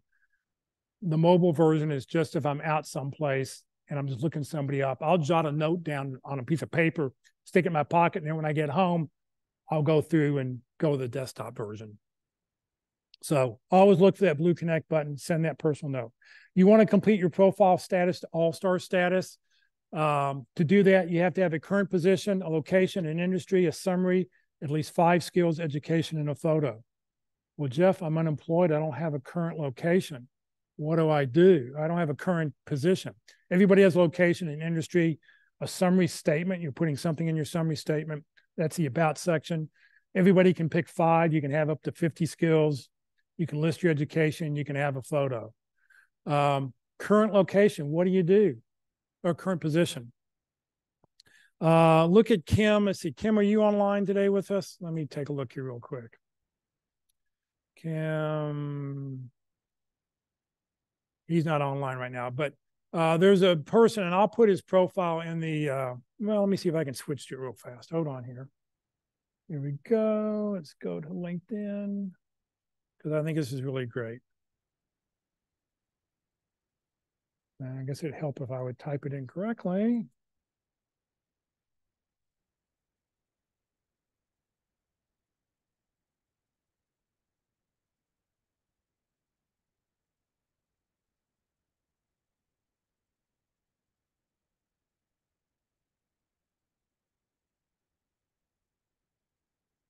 Kim Jones. Kim Jones. Look at this guy's profile. You're going to love it. It's great. So we're going to look at Kim's profile here. Number 1's got a great little photo. He's got his name right up here. I really like this. Let's scroll down here. So a couple things. Number 1, if you haven't seen this, if you have a hard to pronounce name, you can record your name for people. I'm Kim Jones, an accomplished B2B marketing leader in cloud communications technologies. Now, Kim's name is really easy to pronounce, so he went and used it for something else a little bit different. Think about how often you may get clicked on, okay? Really, really good here. But what I love here is about his current job. So let me scroll down to his current job. Okay, so he's a marketing manager, B2B technology. Okay, he's saying what he's done.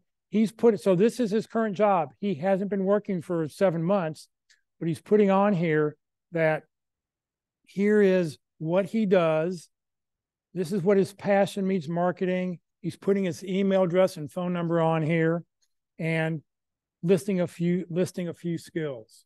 Okay, so it's really, this is a current job that he's showing that he's using to fill the slot.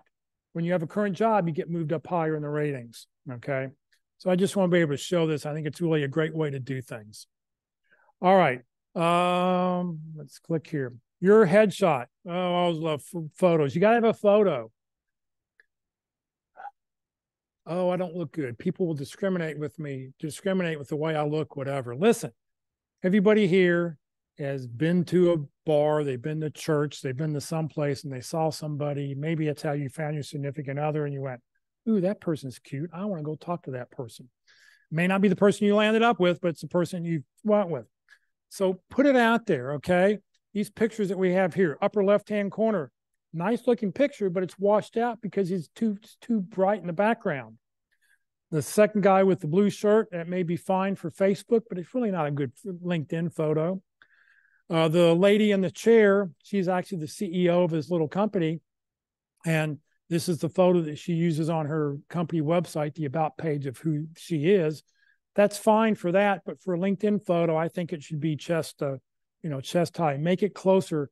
Personally, I use this. If I don't know who you are, I'm not good with names, but I'll remember a face. So I go to LinkedIn all the time. Somebody sends them an email. Oh, let me see what they look like. Oh, okay. Now I know. I remember who that person is.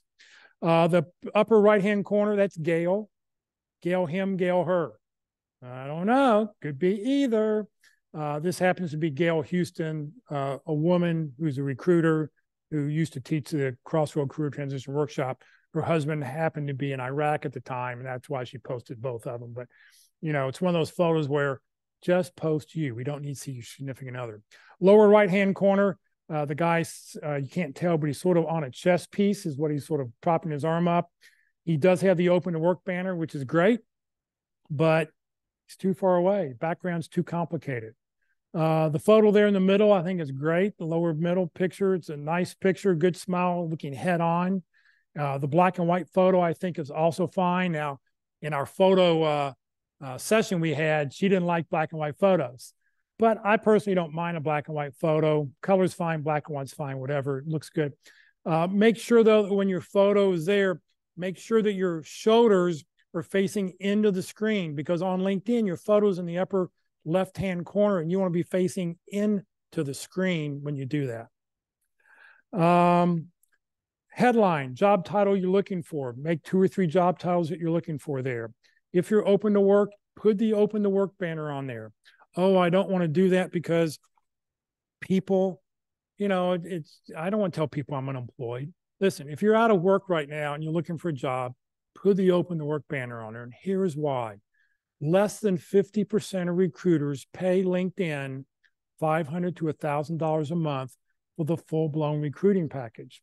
How are they trying to find you? Well, I don't know. There's 1,500 recruiters that have joined the CareerDFW LinkedIn group because they're trying to find you. The other 13,500 people who've just joined the group, they want to find out who you are. So by putting the banner on there, it lets people know that you're out looking. Also, if you're posting stuff, if you're liking things, somebody may run across your picture who you used to work with, who's not a recruiter, and go, oh, Joe, I didn't know, Joe, you're looking for work. Oh, we work together great. Let me reach out to you. We've got to, I want to bring you back in. So put it on there. There's nothing wrong with that. Your about section, give us an overview of your career, lots of keywords from your profession, and be sure to include your contact information.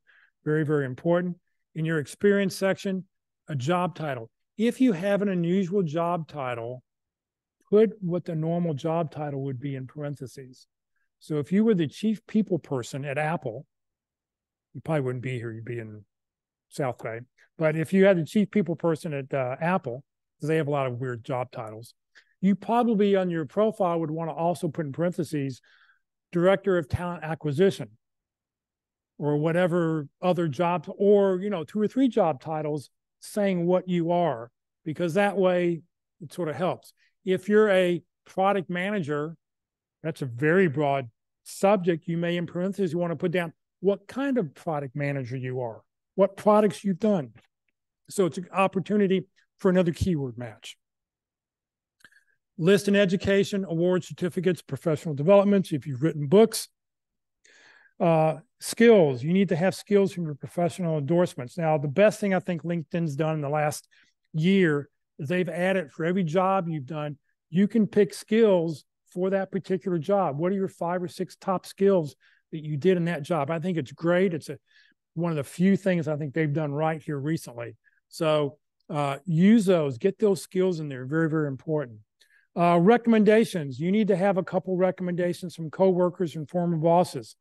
You need to have a couple recent ones from 2021, 2022, 2023. I see profiles, their last recommendation was from 2014. That's not going to do it for me. Now, if you still know that person, you could reach back out to that person and go, hey, would you do me a favor and add an extra space here? And what that will do is it will then update it and make it current again. So I think that's a way you can get around old recommendations. You can get them updated. A couple things you need to do. Privacy and settings. Number one, turn off people also viewed. I'm sure you've looked at other people's profile, and on the very right-hand side of the screen, here are 10 other people just like the person I'm looking at. Well, why do you want to promote 10 other people just like you? So turn that off. Recruiters love it because if they don't like you, boom, oh, I'm going to look at this. Oh, look at this person. Here's some other people just like the person I just saw. So turn that off. The other thing is let recruiters know that you're open to new opportunities. Let them know that you're looking for work. Be sure to follow any company that you're interested or have applied to. If you're interested in working at DFW Airport, follow them, because the reason is if a recruiter is paying for LinkedIn for the recruiting package and they say they're looking for a program manager, they type in program manager and they'll type in 2 or 3 skills. Up comes 300 people. Across the top of their screen, there's 4 boxes. The first box is people that are open to work. The second box is people who follow this company. Well, they're going to click on that box first, people who follow this company, because they already know about who we are. So follow any company. You can follow as many companies as you want. So any company you apply to, be sure to follow them. Post, like, and share. You've got to be active on LinkedIn. Ruth Lipsky this past Tuesday talked about if you have the open to work banner on your profile, every month, turn it off, turn it right back on again, because that shows that you're current and up to date. If you leave it on for more than 2 months, LinkedIn pretends that you're no longer open to work. They just think you forgot to update something. Okay. But if you can spend 10 or 15 minutes on LinkedIn every morning and just go through your news feed. Oh, I like this. Oh, this is a good article. Oh yeah, I like this. Or share this with my girl. I want to share this with my contact. Share that. If you can post something once a week, that's great. Go find an article. I saw something that I posted all my tips of the week for the rest of the year, all loaded up on the website. But I saw this other great article, and I went, "Oh, this is really great," but it'll be sort of expired, by January. So I just copied it, stuck it in LinkedIn, shared it. Going, great article. Everybody needs to read this, and talked a little bit about it. And I'm just sharing the article just to show that I'm being active, that I'm doing something on LinkedIn. Always reply to any LinkedIn in-mail connection requests. If somebody wants to connect with you, don't just let it sit there. Hit ignore or hit accept.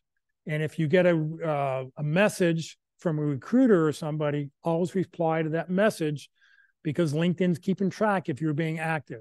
Now, if it's a sales call, like they're trying to sell you something, those you can ignore, but you can always say, not interested, thanks. LinkedIn. So we talk about LinkedIn every Tuesday, 1 p.m. Central Time. We've got 4 different experts who talk about it. Come join us every Tuesday for LinkedIn. Let's talk about interviewing. I'm going to talk faster now so we can wrap up here quickly. You've got to be prepared for an interview. Your LinkedIn profile, your resume are not going to get you a job. They're going to get you a phone call. You have got to be prepared for an interview. Practice, practice, practice. You've got to have a bullet point on your resume. For every bullet point on your resume, you should have a story ready to go. They've got to be between 45 and 60 seconds. I recommend you get index cards. You write down the bullet point at the very top of the index card. Down the side, you put STAR, and then you list, here is this one line. Here is my situation. Here is the task. Here was the action I took, and here was the result. Okay. And then you have these index cards you can flip through to sort of think about things and sort of to remind you what it is you're talking about. Be prepared for these interview questions. Why do you want to work here? I know a recruiter, she asks this to everybody she talks to. If you don't have a good answer, You don't move on. How much did you make at your last job? Not necessarily that. This is a salary question. Are you prepared? Well, according to the Bureau of Labor and Statistics, this position in the Dallas-Fort Worth area market, the range is somewhere between, $73,000 and $94,000 a year. I'm sure that whatever you're going to pay will be fair and equitable. Okay, be prepared when that question comes up. Why'd you leave your last job? Or the job before that, or the job before that? I once did an interview once. I remember there was a pillow manufacturer that was moving here from the Pittsburgh area. They were set up a new plant here.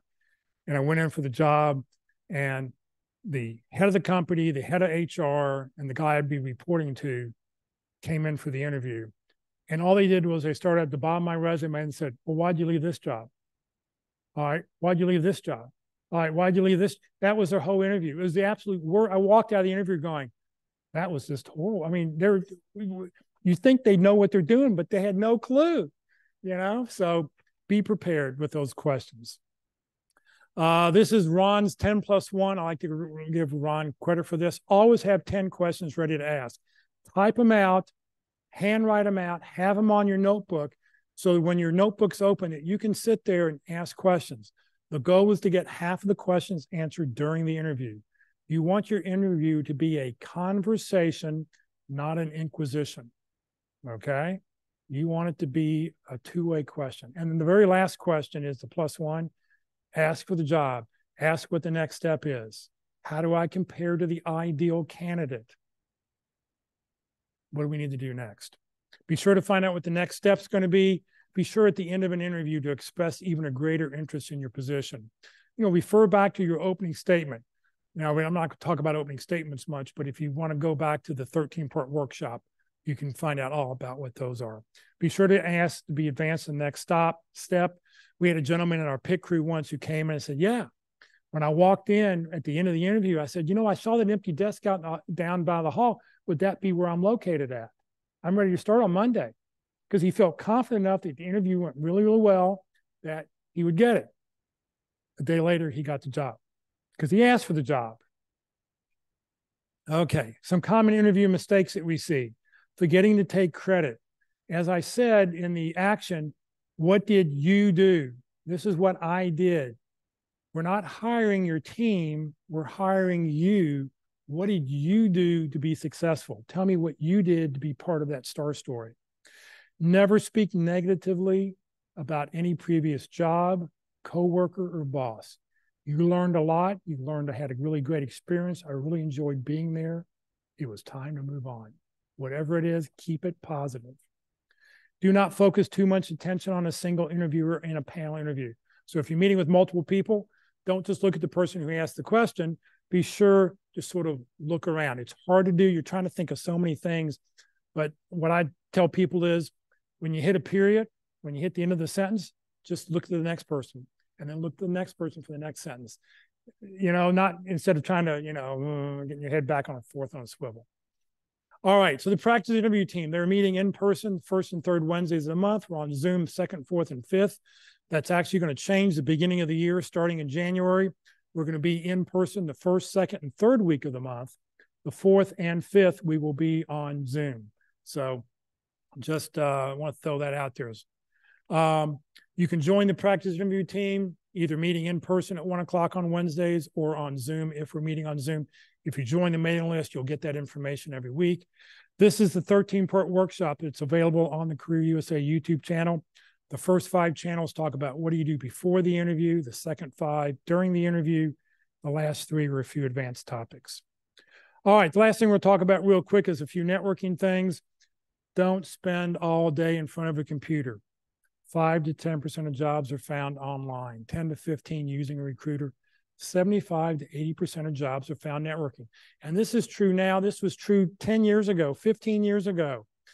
You have to get out and network because you never know who's going to be able to help refer you into that job. If you have a referral into a company, you have a 50% chance of getting a phone call. If you just do the ATS system, you have a 1 to 2% chance. Reach out to everybody you know. Send them an email. This is that prayer letter I talked about on the website. I think is really, really effective. I think you should send it out every 3 weeks. The gentleman who wrote the thing said every 4 weeks, whatever, 3 or 4 weeks. The first paragraph of your email is, I want to thank the following people for their help over the last couple of weeks, and mention a couple names. Now you're sending this out blind copy, even if nobody helped you, just mention a few names because they're going to want to get their name on the list next time, okay? Second paragraph is, as a reminder, I'm looking for a job, or I'm looking for contacts at a certain company, or I'm looking for an informational interview to find out more about a certain kind of job. If you know of anybody who works at company A, B, and C, please let me know. If there's anything I can do for you, please feel free to let me know. Please reach out to me. So 4 paragraphs, short, sweet, send it out every 3 weeks. You send it out blind copy. I think it's a great way to do things. The prayer letter that's up on the CareerDFW USA website is much more detailed, and it's really set up. It gives you everything you need to say. All right, so we talk about networking on the 2nd and 4th Thursdays of the month. Join us 1 p.m. Thursday about that. We have a bunch of different speakers who have talked about it, and they all talked this past week. Mark McDonald was our speaker yesterday. Networking is primarily the same, but everybody has a little bit different method on what to do, and maybe a little trigger that will help you get going. All right, so every Tuesday, LinkedIn, Wednesday, interviewing, Thursdays, resumes, networking, every Friday, the North Dallas Plano Career Focus Group meeting. I'm going to skip these bonus things because we are sort of out of time here. Any questions anybody has? Let me close that. Let me close this. Any questions anybody has before we move on? Anybody online, if you got a question, you're welcome to unmute your mic. Let me look in the chat window so far. I don't see on here. Yep, I don't see any really close questions. Anybody else? Kurt Vonnemutter. In fact, here you go. Oh, so here, I'll come up in just a second. So next Friday, our speaker is going to be Matt Ostrowski. He wrote this book, Yikes, I Got to Get a Job, 6-step process on how to manage an effective job search. So he'll be with us next Friday for that. If you've not put your 30-second introductions, please do so. Please put them in the chat window so I know that you're with us, and I'll update the roster, and you'll get an email this afternoon. CareerDFW, Career USA, we're putting on training 4 days a week. Next Tuesday, Kurt Vonnemutter will be our LinkedIn presenter, talking about LinkedIn from a recruiter's eye. He pays the big bucks to LinkedIn, like $1,000 a month for the full-blown package, and you will be surprised the number of people that will look at, they're open to work, but they have no contact information on there. And recruiters want to pick up the phone and they want to call you. They do not want to send a LinkedIn in-mail because less than 9% of LinkedIn in-mails get responded to. So put your phone number in there. That's the thing I learned from his presentation every week. All right, next Wednesday, the practice interview team will be meeting in person right here. There'll be no online session. Christ United Methodist Church, 3101 Coit Road. Come join us. It's always very informative. Next Thursday, effective resumes. And we'll talk about that on Thursday. We have a different speaker. I think, I forget who I've got lined up to be with us next Thursday, but join us next Thursday. This session has been recorded. It will be on the CareerDFW and Career USA YouTube channel. On the Career USA YouTube channel, click on View Full Playlist underneath Playlist. Up will come a list of all the different dates, topics, and titles, and you can go back and watch any one of these. Just know that any of the speakers from the North Dallas group start about 25 minutes in. Come join us today at lunch. Jason's Deli, 4801 West Parker Road, northeast corner of Parker and Preston. We'll be there in about 15, 20 minutes. So come join us for that. For everybody else, thank you very much for thanks for joining us today. Have a great weekend. And I'm going to stop talking now, and we'll see you all next week. Thank you.